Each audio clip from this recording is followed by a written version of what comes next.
Hi అండి. Welcome to ఆరికాస్ mom healthy vlogs. ఇది దిబ్బ రొట్టె అండి.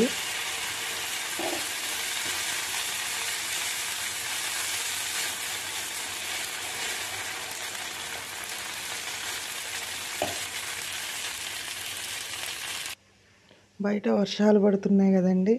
ఈ వర్షానికి వేడివేడిగా ఇలా తినాలనిపించింది. ఇది ఇడ్లీ పిండేనండి. ఇడ్లీ పిండినే ఇలా దిబ్బ రొట్టెగా వేస్తారు. చూడండి ఎంత బాగా వచ్చిందో. కొద్దిగా ఆయిల్ వేస్తే నేను మొబైల్ నేనే పట్టుకొని అండ్ ఈ వర్క్ చేయటం కూడా నేనే 2 చేతులతో చేయటం వల్ల అది బ్యాలెన్స్ ఆగట్లేదండి.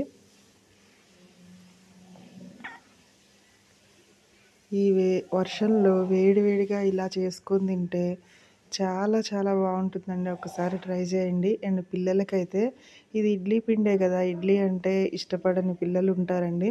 చాలామంది పిల్లలు తినరు ఇడ్లీ అంటే. వాళ్ళకి ఇలా చేసి పెట్టండి.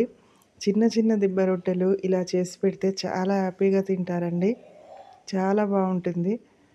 అందులోకి ఈ కారపొడి స్పెషల్ అండి.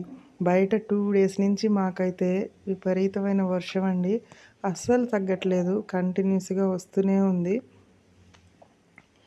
ఇది హన్మకొండలో ఉంటామండి మేము. హన్మకొండలో పరిస్థితి ఇది.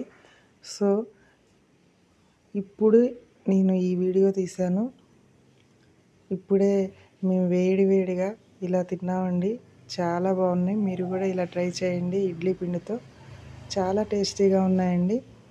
నచ్చితే నెయ్యి కూడా వేసుకోవచ్చండి. Thank you friends. Subscribe to my channel.